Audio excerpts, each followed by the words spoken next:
শুভেন্দু অধিকারী মমতার পুরো ঘুম উড়িয়ে দিয়েছে। মাননীয় মুখ্যমন্ত্রী শুভেন্দু অধিকারী বিধানসভায় বিস্ফোরক একটি রিপোর্ট পেশ করেছেন, যেটা দেখে রীতিমতো সকলে থমকে গেছে।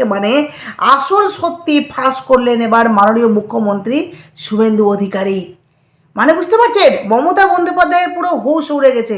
চলুন আপনাদেরকে ডিটেলসে সবটা বলছি। যেটা হলো যে শহীদের রক্তের বিনিময়ে বাংলার সাধারণ মানুষ কি পেল, আর কারা নিজেদের আখের গুছিয়ে নিলেন এত বছর পর বিধানসভার মঞ্চে দাঁড়িয়ে সেই চাঞ্চল্যকর ফাইল টেনে আনলেন মুখ্যমন্ত্রী শুভেন্দু অধিকারী। এবার গর্ত থেকে পুরো ইঁদুরকে টেনে নিয়ে আসছেন মাননীয় মুখ্যমন্ত্রী। সব কিছু কিন্তু এবার ধীরে ধীরে ফাঁস করছেন, যেটা দেখে রীতিমতো তৃণমূলের ঘুম উড়ে যাচ্ছে। সবচেয়ে তৃণমূলের যিনি মাথা ছিলেন, এই যে মমতা ব্যানার্জি, ওনার তো পুরো ঘুমটাই উড়ে গেছে। দেখুন, তারপরে শুভেন্দু অধিকারী কী করলেন। সোমবার পশ্চিমবঙ্গ আজকে বিধানসভার বাদল অধিবেশনের প্রথম দিনে তিনি 1993 সালের 21 জুলাইয়ের পুলিশি অবিচারের সত্য অনুসন্ধানে গঠিত সুশান্ত চট্টোপাধ্যায় কমিশনের প্রায় 700 পাতার তদন্ত রিপোর্ট জনসমক্ষে পেশ করেন মুখ্যমন্ত্রী। বন্ধুরা, আপনাদেরকে বলছি পুরোটা, তার আগে বলি যে আমার সেকেন্ড চ্যানেল সনকাস লাইফস্টাইল, সেখানে আপনারা যান, ভিজিট করুন, দেখুন। এই চ্যানেলের ডেসক্রিপশনে লিঙ্ক দেওয়া আছে, আপনারা অবশ্যই যান। সেখানেও কিন্তু আমি বিভিন্ন রকমের নিউজ দিই, বিশেষ করে মমতা ব্যানার্জিকে নিয়ে, আরজি কর নিয়ে মারাত্মক মারাত্মক তথ্যগুলো দিয়েছি। আপনারা সেখানে যান, অনেক কিছু জানতে পারবেন।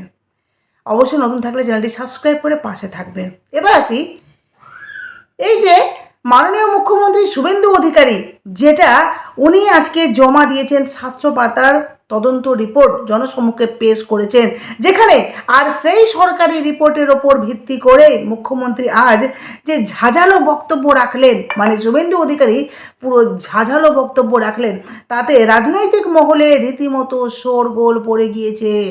আপনারা তো জানেন যে মাননীয় মুখ্যমন্ত্রী উনি কিন্তু কাপুনি কেঁপে ভেবে কথা বলেন না। উনি যা বলেন একদম স্ট্রেট ফরওয়ার্ড কথা বলেন, আর ঠিক সেভাবেই উনি পুরো প্রমাণ সামনে রেখে একদম ঝাঁঝালোভাবে কথা বলেছেন, যেটা নিয়ে রাজনীতিতে একটা নতুন করে চর্চা শুরু হয়েছে। মুখ্যমন্ত্রী এদিন তীব্র আক্রমণ শানিয়ে বলেন, 21 জুলাইয়ের সেই আবেগ ও শহীদ দিবসকে হাতিয়ার করে অনেকে নিজের ব্যক্তিগত উচ্চাকাঙ্ক্ষা পূরণ করে নিয়েছেন। সাধারণ মানুষ বা শহীদ পরিবারগুলো দিনের পর দিন বঞ্চিত থেকে গেলেও এই আন্দোলনকে ব্যবহার করে একদল মানুষ আজ রাজনৈতিক পদ ও ক্ষমতা ভোগ করছেন। কাকে নিশানা করে বলেছেন আশা করি বুঝতে পারছেন। শুধু তাই নয়, শুভেন্দু অধিকারী বলছেন, শুধু তাই নয়, তাদের অনেকে আজ চার্টার্ড ফ্লাইটে ঘুরে বেড়াচ্ছেন। হ্যাঁ, এই দুর্নীতির টাকাই তো এই সমস্ত কিছু হচ্ছে, আইএসি এবং কলকাতার অতি ভিআইপি এলাকা হরিশ চ্যাটার্জি স্ট্রিটে একাধিক অঢেল সম্পত্তির মালিকানা অর্জন করেছেন। অথচ এতগুলো বছর পার হয়ে গেলেও বাংলার সাধারণ মানুষ আজও পুরোপুরি জানতে পারেনি যে সেদিন ঠিক কী ঘটেছিল। এমনকি যারা এই দিনটিকে পুঁজিপাট্টা বানিয়ে আজ দুবাই, সিঙ্গাপুর বা আমেরিকায় উড়াউড়ি করছেন, তাদের থেকে বাংলার মানুষকে নিরাপদ দূরত্ব রাখার আহ্বান জানান মাননীয় মুখ্যমন্ত্রী। সুশান্ত চট্টোপাধ্যায় কমিশনের রিপোর্টের অসঙ্গতি তুলে ধরেন শুভেন্দু অধিকারী। বুদ্ধদেব ভট্টাচার্য ও মনীষ গুপ্ত সহ মোট 44 জন বিশিষ্ট ব্যক্তিকে এই কমিশন সাক্ষ্য দেওয়ার জন্য ডেকেছিলেন। কিন্তু অদ্ভুত বিষয় হলো, যিনি নিজেকে এই ঘটনার সবচেয়ে বড় সাক্ষী বা প্রধান কাণ্ডারি বলে দাবি করেন, প্রাক্তন মুখ্যমন্ত্রী মমতা বন্দ্যোপাধ্যায়, কমিশন আশ্চর্যজনকভাবে তার কোনো সাক্ষ্যই গ্রহণ করেনি। কেমন অবাক লাগছে না বিষয়টা। মুখ্যমন্ত্রীর ইঙ্গিত, হয়তো পর্দার আড়াল থেকে এমন নির্দেশ দেওয়া হয়েছিল যাতে তাকে ডাকাই না হয়। এর পাশাপাশি প্রশাসনিক স্তরে এক মারাত্মক তথ্য গোপন ও জালিয়াতি অভিযোগ এনেছে মুখ্যমন্ত্রী, শুভেন্দু অধিকারী এনেছেন। তিনি বলেন, মহাকরণ থেকে এই সংক্রান্ত তিনি বলছেন যে মহাকরণ থেকে এই সংক্রান্ত বহু মূল্য ফাইল ও তদন্তের রিপোর্ট রহস্যজনকভাবে হারিয়ে গিয়েছে। তৎকালীন স্বরাষ্ট্রমন্ত্রী বা বড় বড় মাথাদের বাঁচাতেই কি এই ফাইল গায়েব করা হয়েছিল? মুখ্যমন্ত্রী স্পষ্ট ভাষায় জানান, রাইটার্স থেকে ফাইল গায়েব হওয়ার এই ঘটনার পেছনে গভীর ষড়যন্ত্র রয়েছে এবং এর জন্য একটি নতুন তদন্তের প্রয়োজন আছে। মুখ্যমন্ত্রীর বক্তব্যে আরও একটি বড় তথ্য সামনে এসেছে, যেটা হলো 21 জুলাইয়ের গুলি চালনার 21 তারিখে বা 21 জুলাইয়ে যে গুলি চালনার ঘটনায় অন্যতম অভিযুক্ত হিসেবে যার নাম জড়িয়েছিল সেই প্রাক্তন আমলা মনীষ গুপ্তকে পরবর্তী বিগত সরকারের আমলে বিদ্যুৎ মন্ত্রী করে ওনাকে পুরস্কৃত করা হয়েছিল। ফলে স্থায়ীভাবে তার নাম আর সামনে আসতে দেওয়া হয়নি। কমিশন মনে করেছে সেদিন মহাকরণ থেকে বহু দূরে পুলিশ গুলি চালিয়েছিল, ফলে মহাকরণ দখল করতে আসছিল আন্দোলনকারীরা। বিগত বাম সরকারের এই যুক্তির কোনো বাস্তব ভিত্তি ছিল না। বিগত তৃণমূল সরকার নিহতদের পরিবারকে উপযুক্ত সম্মান বা আর্থিক সাহায্য দেয়নি বলে এদিন বিধানসভায় সরব হন মুখ্যমন্ত্রী। কমিশন যেখানে নিহতদের পরিবারকে 25 লক্ষ টাকা করে আর্থিক সাহায্য দেওয়ার সুপারিশ করেছিল, সেখানে বিগত সরকার মাত্র 2 লক্ষ টাকা দিয়ে কাজ সেরেছে। ভাবতে পারছেন? 25 লক্ষ দেওয়ার কথা ছিল, সেখানে মাত্র 2 লক্ষ টাকা দিয়ে ব্যাপারটাকে স্টপ করে দিয়েছে এই মুখ্যমন্ত্রী। এই হলো মমতা ব্যানার্জির এক এক কুকারনামা যেটা সামনে আসে, যেটা আপনারাও দেখে অবাক হচ্ছেন আর আমিও কিন্তু দেখে রীতিমতো অবাকই হচ্ছে যে এটা কী হচ্ছে।